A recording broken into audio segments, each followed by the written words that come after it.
just go over what we learned on 62A. The Gemara over there had mentioned a contradiction, and we're dealing with the laws of tznius, of modesty, and specifically modesty. People think doesn't apply at night, and our Gemara told us that the laws of modesty, at least one answer the Gemara was explaining that we had a mistaken understanding of the Brisa initially, and the Gemara explained afterwards that the correct explanation of the Brisa is that a person needs to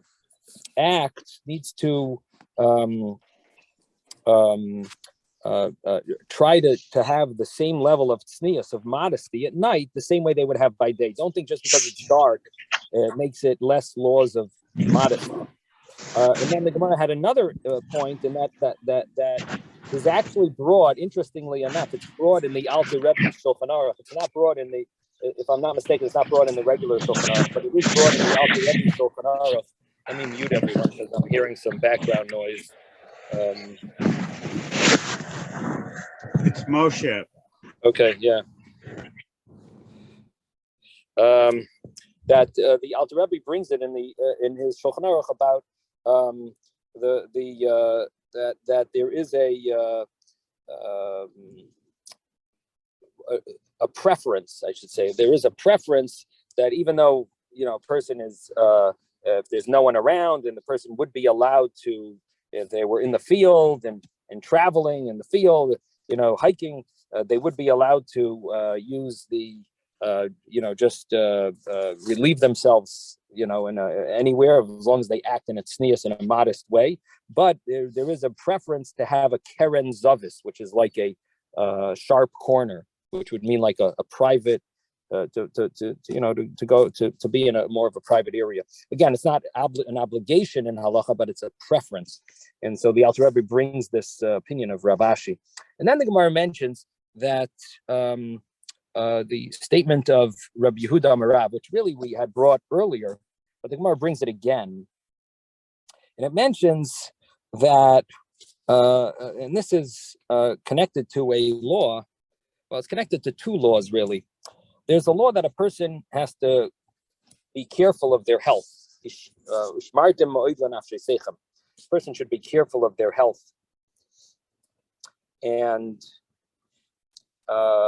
in addition to that, there's also a prohibition of bal teshaksu. Bal teshaksu means you're not allowed to do anything that's disgusting. And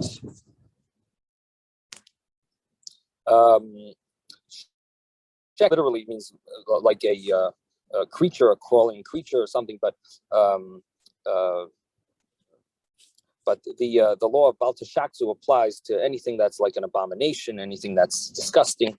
And so the law of Bal Teshaksu prohibits someone from holding in their bodily needs and not using the bathroom. So that law applies for two reasons. One is there's a halacha about the shaksu. Another reason is a person should be healthy in certain situations.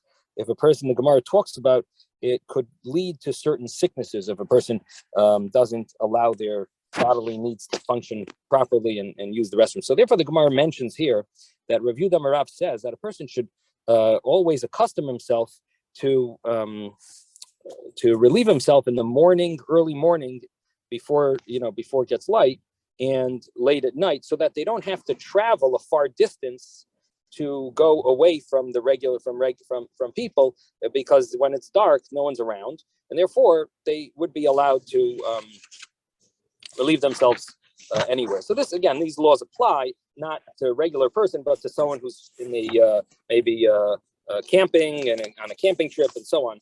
And so these laws do have applicability, but not on a regular day. So the Gemara mentions that that Banazai did the same thing, that Hashkim would say. He says that Banazai used to say, rise early, go out. and also Hare V'tzei, which means like stay late and then go out, and meaning that the person would try to accustom himself to be in that schedule, that they wouldn't have to go a long distance, and then it seems two issues. One would be possibly Baal Teshaktsu, and more importantly, the issue of health. And the reason why I say more importantly the issue of health and not Baal Teshaktsu is because Baal Teshaktsu, there are limitations, there are rules as to when it applies and to what extent. Therefore, the issue of health would apply more often possibly than the prohibition of Baal Teshaktsu, which is yes. Yes, you're saying Baal something. I don't know what the second word is. The Torah says Al Teshaktsu es nafshay sechem. Sheketz. Oh, sheketz. Okay. Al Teshaktsu. Al Teshaktsu. Okay. So we generally when we refer to it, we say Baal Teshaktsu. It's the same. It's basically the same thing. Okay, and then the Gemara continues, and it mentions about some demon issue of a person, that how a person should stimulate their body in order to, and when they should do it, and the person did it the opposite way. It says that the demons could have effect, magic could have some type of effect on them, and even if the magician is in Spain, it would still could harm the person. So there's certain issues, as I mentioned, that we have a tradition that the Baal Shem Tov somehow, through his service of God, he was able to remove the demons, at least in a general sense. And so we're not so familiar with demons, but the Gemara does talk about them. And if this tradition is, as I understand it, it sounds like the demons were around until about 300 years ago. So the Gemara does talk about it. It mentions like a certain chanting that a person would say in order to get rid of the spell of the sorcerer. He would say this saying, "Loi li, loi tachim, loi tachtim, loi hani, loi mehani, loi charshi de charosha, loi charshi de charashta." Basically, that it shouldn't affect me. And tachim and tachtim, these seem to be the two types of demons that could affect the person, and not from them, and not not even part of them. And charshi and charashta are sorcerer, male and female sorcerer, and neither of them should have some effect. And so that's basically the end of 62A, excuse me. And now we're on 62B. We turn to page 62B. Beginning, so says the top line, Tanya Ben Azai Yomer Ben Azai says, on any couch or bed you could lie down, except on the ground. And the reason for that was also a health issue, that if a person would lie on the ground, it would be, it could cause them to get sick in the cold. The chill of the ground, the coldness, could cause someone to get sick, so a person shouldn't lie on the ground. It is interesting that in Pirkei Avos it does say that Va'al ha'aretz tishon, on the ground you should sleep. It says about a person who wants to, a person should succeed in his in Torah. He would drink a very small amount of water. Al ha'aretz tishon, on the ground he'll sleep, and he'll live a very simple life, and so on. Ashrecha v'tovlach, it says, praiseworthy are you, and good for you. And that is interestingly a statement in the ethics of our fathers, and that does seem to contradict this statement. In fact, let me just pull it up over here. The Sefaria, just pull it up right here, and Mishnah.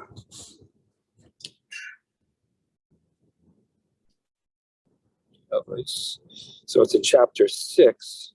Oh, just lost it. Mishnah. Okay,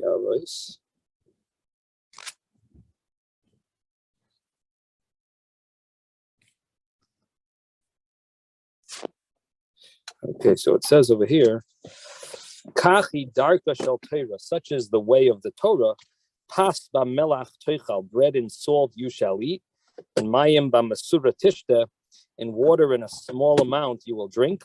V'al ha'aretz tishan, and on the ground you should sleep. That seems to contradict what we just learned here. Here it says, on all couches you can sleep except on the ground. Now, so you'll live a life of pain, and but Torah you will toil in Torah. If you do this, praiseworthy is you and good to you, praiseworthy in this world, and good to you in the world to come. Now, there is big questions about this Mishnah in general. What exactly does it mean? Is that really what we're supposed to do? Are we supposed to, sleep on the floor and eat bread? But the literal meaning of it, I mean, does imply like there's nothing wrong with sleeping on the floor. Again, to learn this Mishnah on a very simple level, you have to be careful. It doesn't mean that you should suffer and live like that. So there is a way of reading this Mishnah like in a question. Kachi darka shel Torah, is this the way of Torah that you suffer?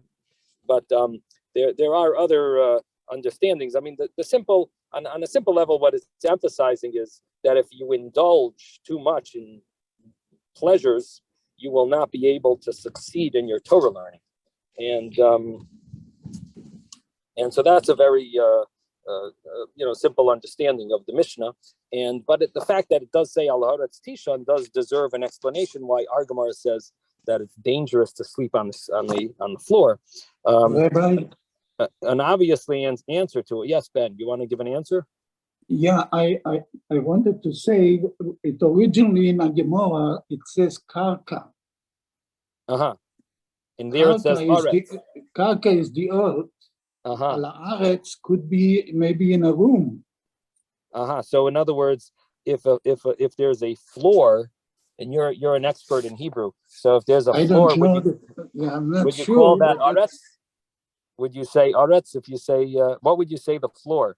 Would that be aretz? You could say both. You could say karka or aretz, but and it would outside, also, karka is earth. Right. Interesting. I like your answer. That's a good answer. I like that. And I'll tell you why I like it. I like it because one of the commentaries on this Gemara, the Ben Yehoyada, he gives a very Kabbalistic answers, explanations to the Agadic Gemaras, to the Gemaras that aren't teaching laws, that are more insightful and interesting stories and so on.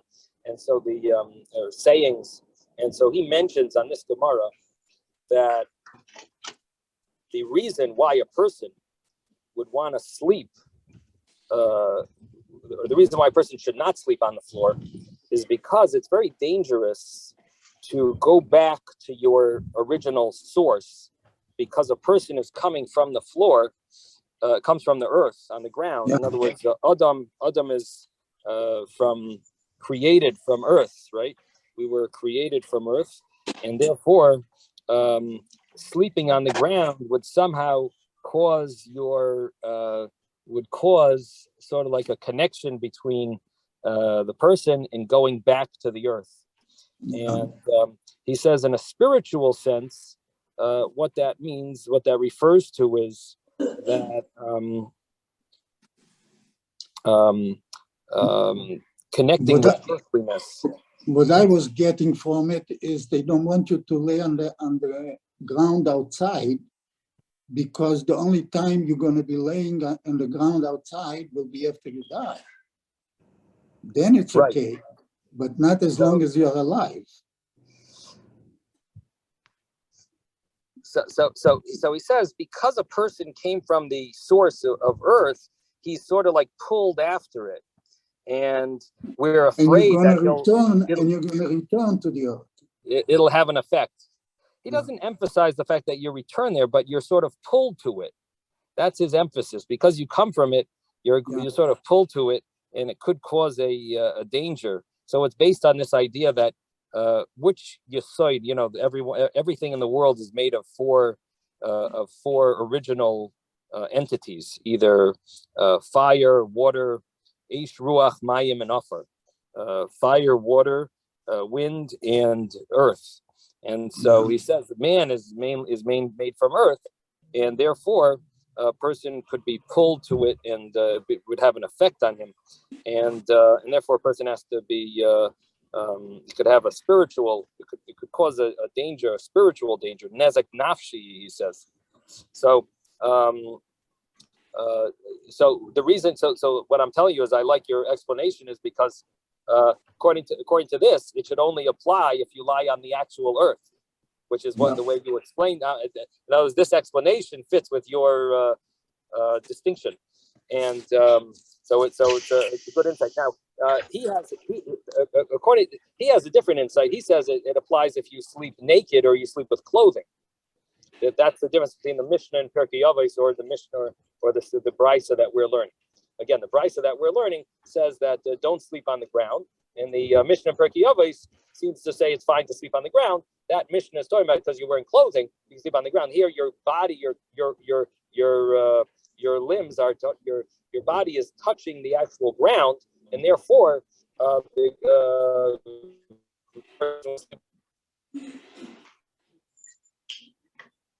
that would also be a good distinction between sleeping in top of a ground, sleeping on earth, or sleeping on top of a floor, paved something, some type of flooring. Now, I was going to say a very simple answer that one is talking about in the winter, one's talking about in the summer, because the whole issue is catching cold. But there's dampness to the earth all year round. What is that? There's a dampness to the earth all year round. So you're saying it has to do with the dampness, not the cold. Well, both. There's a cold wetness. I used to do a lot of camping. But even with a sleeping bag, you sense it, you feel it. I don't know. Okay, maybe, yeah. Listen, it sounds good. It sounds like a good point. Maybe that's why they don't answer my answer. Okay. In any event, the next Gemara then mentioned an interesting thing. It mentioned a statement from.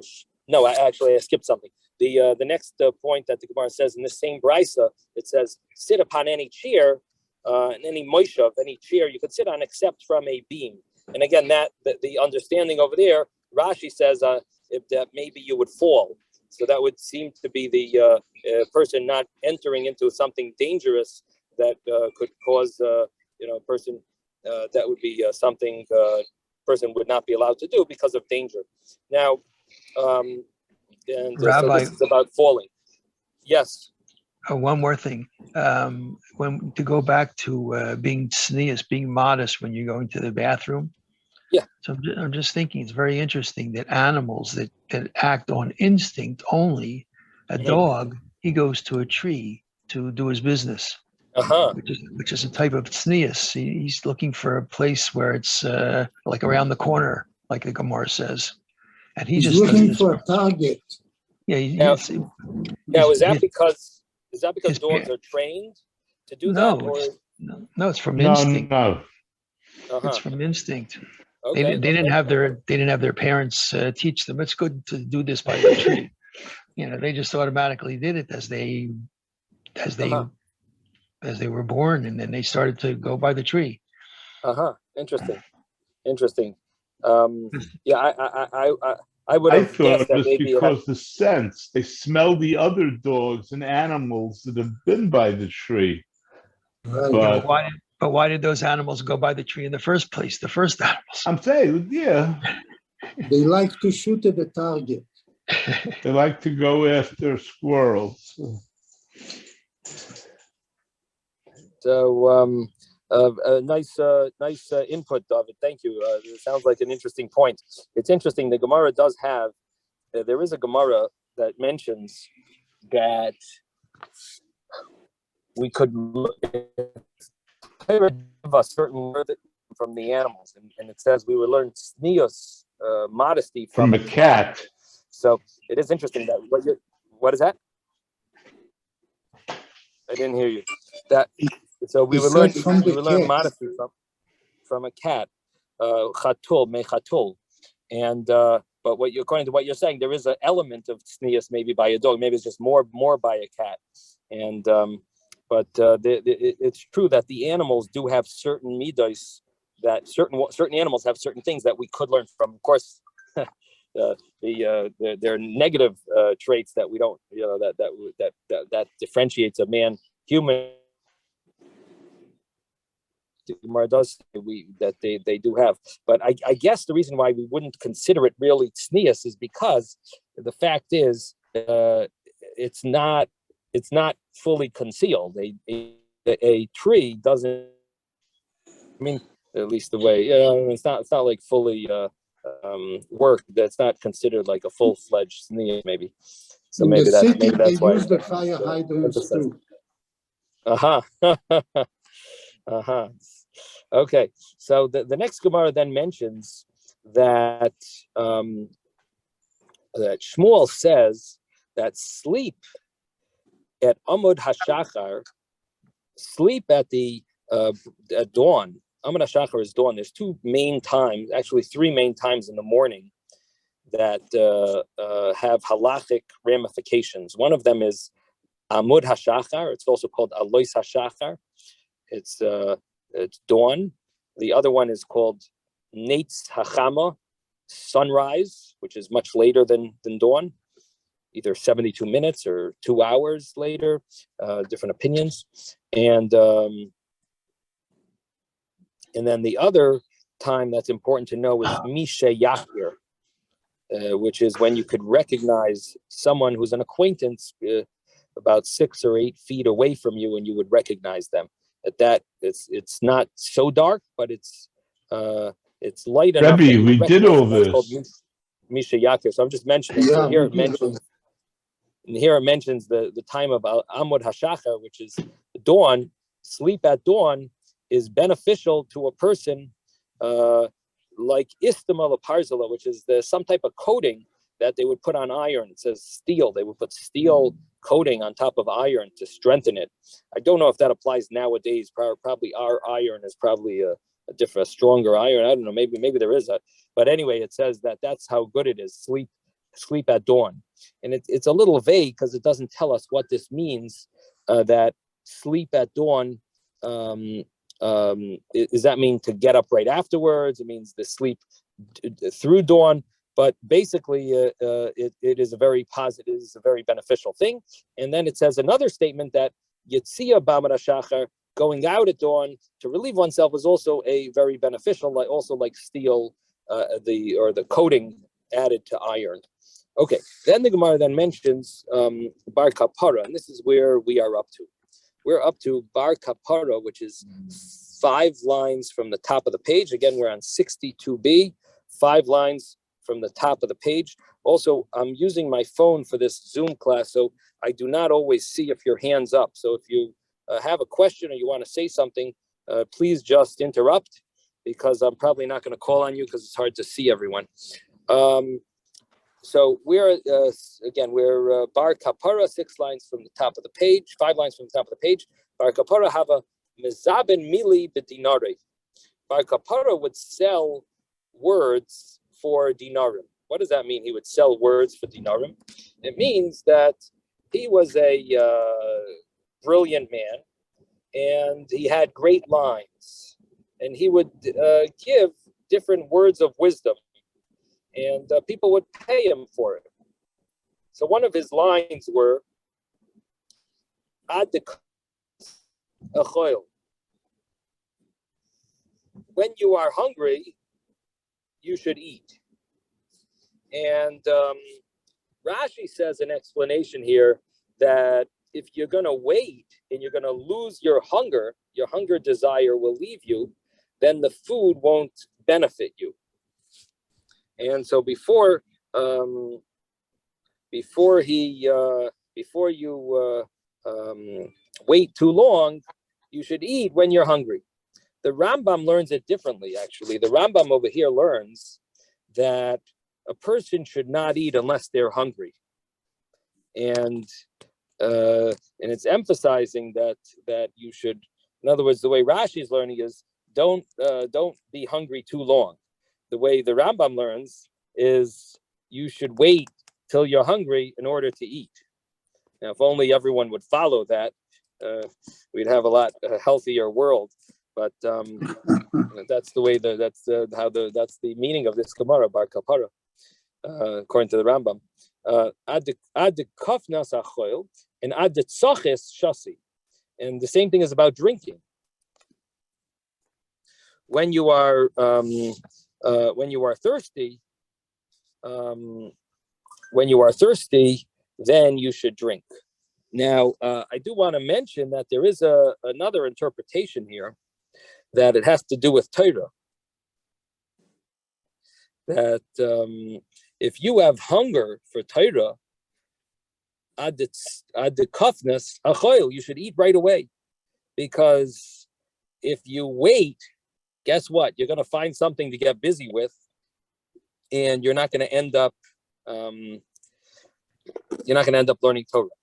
So that's the deeper meaning of this, the deeper layer of this Gemara. And you should try to learn right away, right when you have a thought, a desire to learn. You should eat right away. And Torah is considered eating, because there is a verse that says, your Torah is inside my stomach. And so Torah is considered like food. Mitzvahs are considered like garments, but Torah is considered like food. So that's how that fits with this saying. Now, the same thing applies in the next Gemara about drinking, that the Rambam says the same thing, that don't drink unless you are thirsty. And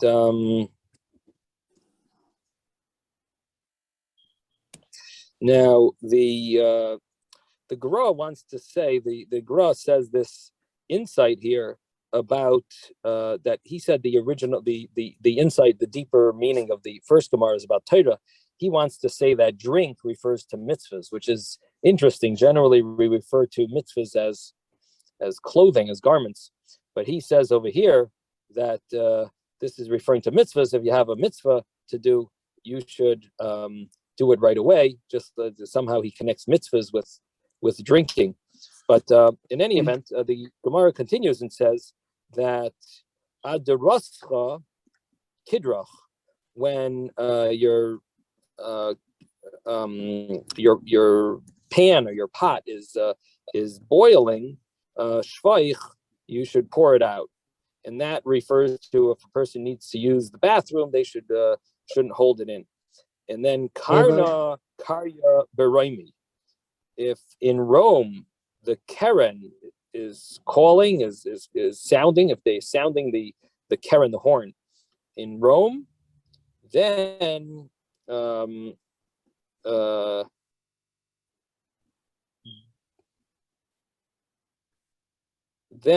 what does it mean? That it goes together with the next statement. Bar mizabin tani te'eni diavuch zabin. The son who sells the figs of his father, he should sell them. What does that mean? That when people are, when they're sounding the bell that they want to buy figs, people are ready to buy, and that's when you should make sure to sell. In other words, don't lose an opportunity. Sometimes you have to grab the moment when the iron is hot. You got to grab the moment and sell. The same thing applies in business. That make sure to sell when there are buyers around, and even if it means that you might have to travel somewhere, but basically sell so you don't lose the profit. These are statements, sayings. Of course, here again, the Gra wants to say that it's a metaphor, and it's for about learning Torah or teaching Torah. Here it's talking about selling. So he says this refers to teaching Torah, that when someone, if a person is unable to learn, so he should the person is ready to learn. Even if one is unable to learn on his own, he should hire someone to teach, or he should at least teach others what he knows. In other words, the little that he knows, he should teach others. So that's what it means. The teachings, the figs of his father, he wants to say, means the figs that his father taught him, the Torah that his father taught him when he was young. At least he should teach that. There is a Hasidic saying similar to that if you know Aleph, you should teach someone else Aleph. Even if you don't know the whole, you're not a major teacher, but so again, the meaning of this Gemara is that if you hear the horn sounds in Rome, that meaning that there is a moment that you should grab, and that is that you should sell whatever you have and not wait to try to gain more knowledge. No, just sell what you have while you have it, and teach the teachings that you learned when your father taught you. Yes, Ben.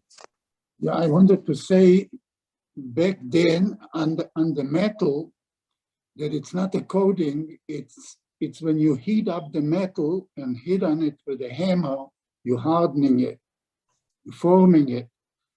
And as far as the food, they don't want you to eat too much or drink too much. It's not good for you. Eat when you're hungry and drink when you're thirsty. Yeah. Yeah. But about what you're saying about just iron. Don't go too far. Don't do too much. Too much is not good for you. Okay. And sit on the korah. Korah is usually a beam in the ceiling or in the roof. Right. It's not on the ground. So don't sit up there. You might fall. Right. Exactly. All of these are advice. They're connected to halacha because a person has to guard their health. They're connected to halacha. The figs of your father, it's like we say the pearls, the best parts of the Torah that your father taught you, and the figs are the best food. So it's like pearls. That's what you should sell, or teach. Right.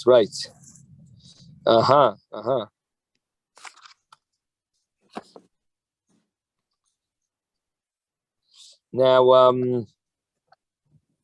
I want to mention there is one other point that is brought, and that is that when a person's pot is boiling, he should he should pour out some, and that refers to tzedakah. That if a person has his pot before, instead of it boiling over and losing all that extra water from the boiling pot, you should make sure to distribute to charity, to the poor, and this way, don't let it spill. This way, at least, don't. Yeah, the way at least someone will get it. Yeah. Right. The point is, at least someone will get it, and it won't end up going to some unimportant cause. At least someone will get it. Whenever anything bad happens, your car breaks, that you need a new tire, you need this. You always say, if only I gave that money to tzedakah, I wouldn't have had to have this flat tire. If only I gave the money to tzedakah, my starter wouldn't have gone. So anyway, that's the deeper meaning of this your pot is boiling, you should pour it out. Okay. The Gemara continues and says that Abaye, Amar Lahu Abaye l'Rabbanan. Abaye told the rabbis, he said, Ki ailisu b'shvilei de mechuzah, when you go up into the roads of a city called Mechuzah, the Meipak Bay Bechakla, to go to the fields, meaning to relieve oneself, loy techazu, loy lahach visa, loy lahach visa. Don't look to this side or to that side. Dilma Yasvi Nashi, because maybe women will be sitting there and relieving themselves. The Vlav Erech Arales Takule Behu wouldn't be proper to gaze upon them. So be very focused and don't look to the sides. Rav Safra, all the base Hakise, Rav Safra went to the outhouse, to the bathroom, and also Rabbi Abba came, Nachar lay abava. He made a noise at the door, at the gate. Abava is the gate. He made a noise to imply, like, is anyone there? Amar lay, so Rav Safra, so I'm sorry. Let me read this again. I made one mistake. Rav Safra, all the basic. Rav Safra went to the bathroom. Also, Rab Abba was there. In Nachar Le'abava, he made a sound at the gate saying that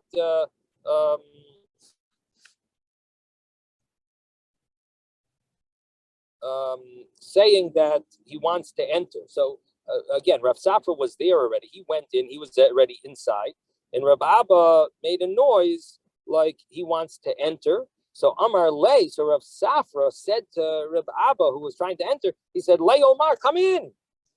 Basar Dinafak, when he went out, Amar Lay, he said to him, Rab Abba said to Rav Safra, he said, Ad Hashta, like Ilas Laseir, you've so far never gone to the country called Seir. Seir is referring to the Edomites. You've never gone there. The Gamartalach Mili de Seir, and you're acting like they do in Seir. You learn things of Seir. What does that mean? That you spoke in the bathroom and you shouldn't have. It's not appropriate to speak. That's why Reb Abba had made like a noise, allowed to speak in the the reason why it uses the term Seir is probably they were the least modest people, the Seir people, Edomites. It refers really to Rome, and but they were not sneas, they were not modest at all. And one of the reasons of the reason not to speak has to do with like a modesty. It's not appropriate to speak. Now, the Gemara continues and says that Lav Hachi Tanan, did we not learn in a Mishnah that by the Beis Hamikdash it says Medusa Sham, there was a fire over there. Who based Kisei Shal Kavod, and there was also a chair of honor. A house of a chair of honor, meaning a bathroom of honor. Now, what does that mean? This was its honor that it actually had a door with a lock. If you found it closed or locked, you knew someone was there. If you found it open, you knew that there was no one there. So, what do you see? That you wouldn't. The reason for that concept, in other words, the Beis Hamikdash, they actually had a Beis Hakiste, an official bathroom with a door. it was there. So al malav v'rachara, you see, it's not appropriate to speak bathroom. So he's sort of asking Rav Safra, why did you, Rav Safra, you should not have said, come in, when Rabba had wanted to enter. Rav Safra spoke up and he said, come in. And that was not seemingly not appropriate. So why did he knock if he didn't want an answer? What is that? Why did he knock? The Gemara answers, who's suburb? Because he made noise. That's why he told him come in. Right. So obviously the understanding was that the person, if someone was in there, he should have done some type of a noise also without talking. He should have coughed. He should have sneezed. I see. You know, you know, like I'm here. You know, Okay. should have done some type of a noise making, but he didn't. He spoke. So the Gemara answers, "Who savar mesukin who Rav Safra thought that this was an issue of sakana, of danger for Rabba, and therefore he told him to enter." The Tanya, because we learned in a brisa, Rav Shimon ben Gamliel says, "Amud hachoizer." If you force something backwards, maybe as adam litzei hadroikin, it could cause a person to have some type of a sickness called hadroikin. Silain hachoizer, if a person forces back his stream, which means he doesn't urinate when he needs to, maybe as adam lidei yerokoin, it brings a person to yellow or green, which refers to like some type of a jaundice. So therefore, Rav Safra, you know, in a case of sakana, a case of danger, he was allowed to speak. But it does teach us a halacha that a person is not allowed to speak in the bathroom, and at least it applies to men. Women would speak in the bathroom in order to make people would know that they're there, that they shouldn't enter. But men are not allowed to speak in the bathroom. What do you do when somebody in the bathroom tells you Shabbat Shalom? Which they're not supposed to, but smile and nod. Yeah. If they look at you and not at the ball.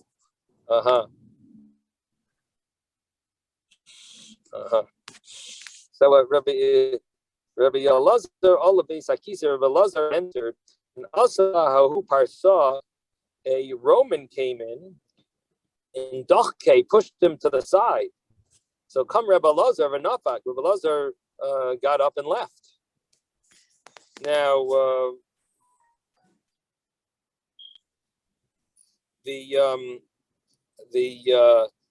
also Dirakaina, a snake came and Shamte Lakarkashe, and it loosened it let slip out his rectum. In other words, it bit him somewhere over there, and somehow the bite sort of let his body fall apart. Something fell out, and it killed it. So Kari Ale Rabbi Elazar him the etein adam tachtecha. I put your substitute so you, and I'll take the adam ela edaim. It says the word adam, but it can be read found.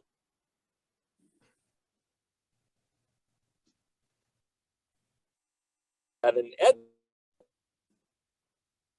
Rabbi Elazar realized that snake would have killed him.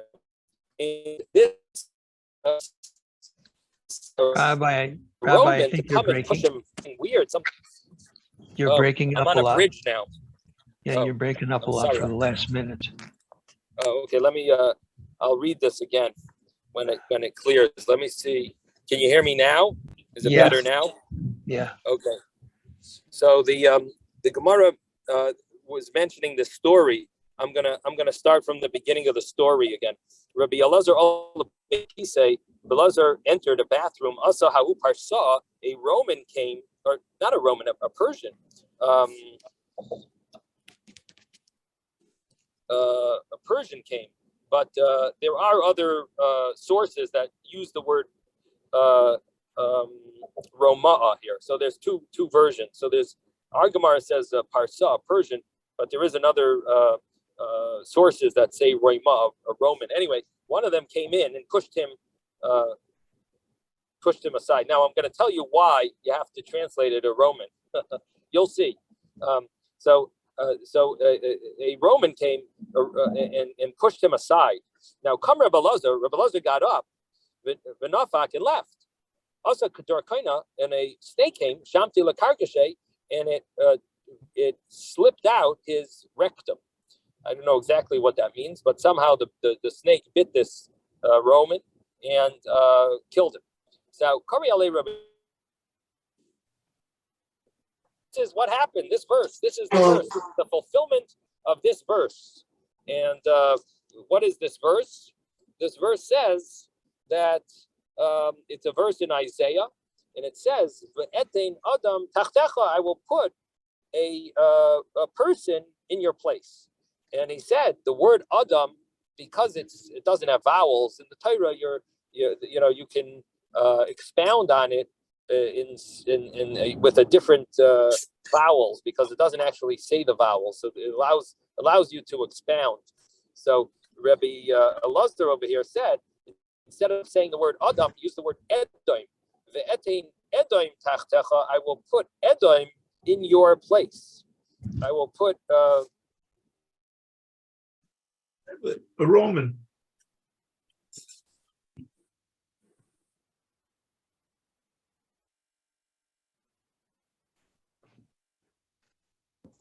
We lose them. Yeah. I think the so. correct version, because Edom and Rome and Edom is the same. That's refers to the same country. Parsa would be a different country. Persians, they were different. They were different customs and things. So anyway, he found this verse that basically Rebbe Elazar realized that Hashem sent him a miracle to save him from the snake.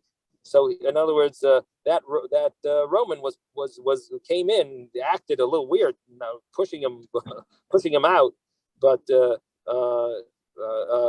it was really ultimately for the Rebbe Elazar to save Rebbe Elazar's life. Hashem had sent him. Yes. Did someone want to say something? I heard. Was that you, Ben? Or No. hello? No one said anything. Okay. Okay. So let's continue. Now, what's nice is we've learned in the afternoon class about the story of Shaul and David. Here we have all the details. The Amar lahargecha vatachas alecha. So it said that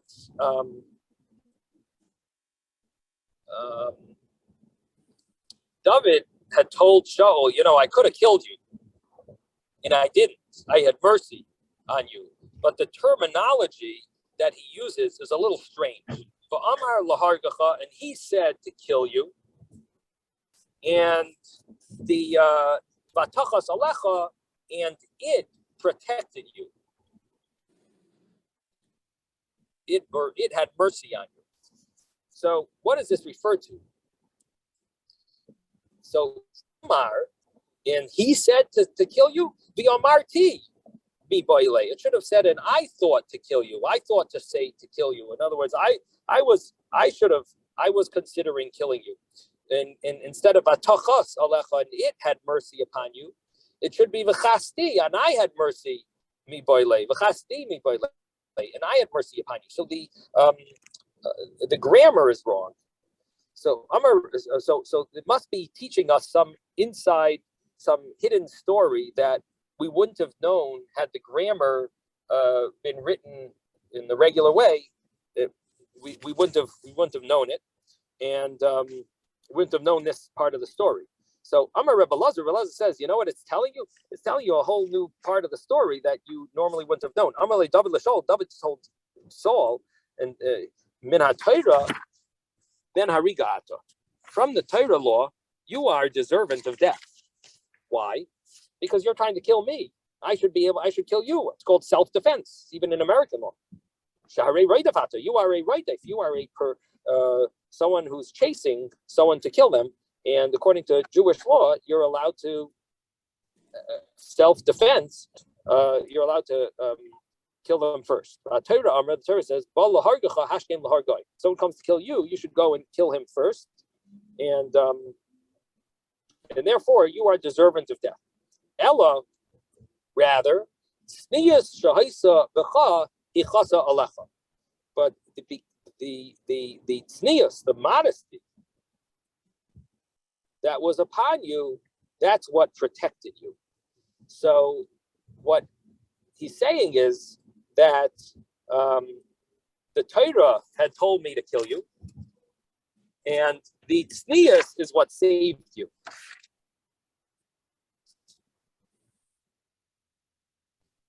Or Hashem told me to kill you, according to Jewish law, and it's referring to Hashem telling me to kill you. And but the tznius that you had is what had mercy on you. So therefore, it speaks in like third. He's not talking about himself that I thought to kill you. I thought to kill you based on a Torah law, the law of right day. For someone who's trying to kill someone, you go and kill him first. The law of self-defense, and the law of mercy, the law of tznius, of modesty. That's what got me to have mercy on you. My area, and what was this modesty that we're referring to? Because it says in the verse, he came to the sheep's area, their pen, al haderech, along the road. V'sham, and in there was a ma'ara, a cave. Vayavi Shaul, and Shaul came. Lahasech es raglov. Hasech is tzchach or sukkah. It's like shelter, to shelter his feet. And Shaul came to shelter his feet. Now, it's that's a euphemism for relieving himself. So, Tana, we learned in a Brisa, was taught that Goder lefnimi Goder, he was a pen inside another pen.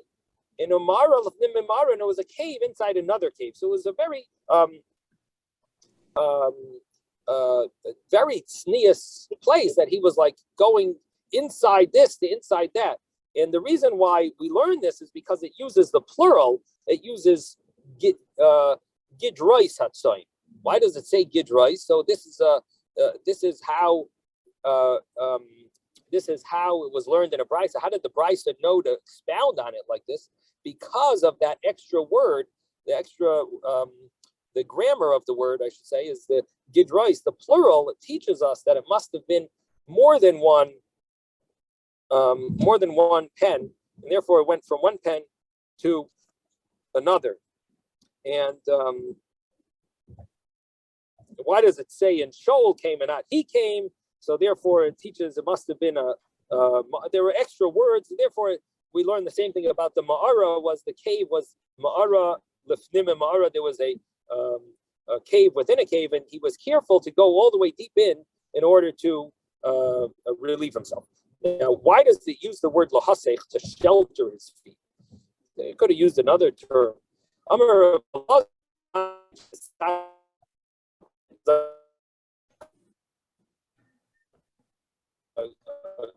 Rabbi, you're breaking up.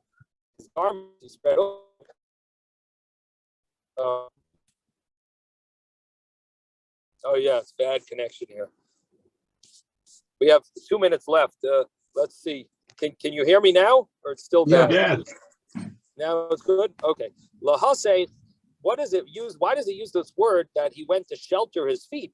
Amar Rabbi Elazar. Rabbi Elazar says, he covered himself. He sheltered himself like a sukkah. That means he really covered himself over to be very tznius, even though, of course, he didn't expect anyone to be around because, of course, he's inside a cave, inside another cave. But he covered himself, even being so tznius, he was even being there. He made sure to cover himself like a shelter, like a sukkah. So Vayocham David Vayochai says Knaf Hamiel Ashel Shol Delot. And David got up and he balot. The last word of the verse means quietly. So he got up quietly and he cut off the knaf hamil, the corner of his garment, ashil l'shol, that belonged to Shol. So why did he do that? He wanted to show him that, see, I could have killed you. I even was right next to you, and I cut off this part of your garment, showing him that, I don't want to kill you. Why do you want to kill me?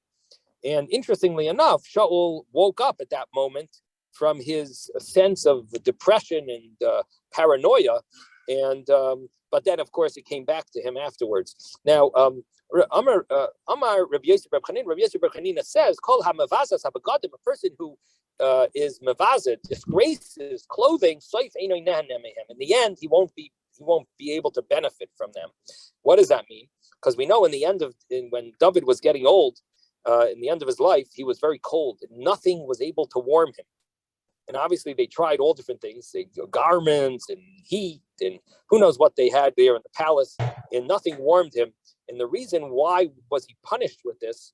Because David did something, even though what he did was extremely, extremely honorable, that he didn't kill Shaul, and he risked his life not to kill him, and was immensely an act of beyond imagination, of going way above and beyond the letter of the law. But at the same time, he did rip the garment, and instead he should have done something else, maybe, instead of ripping the garment. By ripping the garment, he did something what was considered inappropriate, because he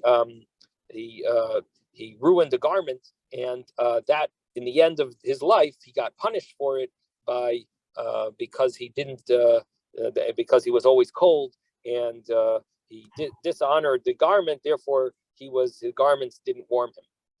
And I think we're going to stop here. It's 11:01. I want to wish you all a very good Shabbos. This is have a great Shabbos and enjoy this week. Enjoy. Bring back pictures. Yeah. Shabbos. Thank Very you. good. Have a great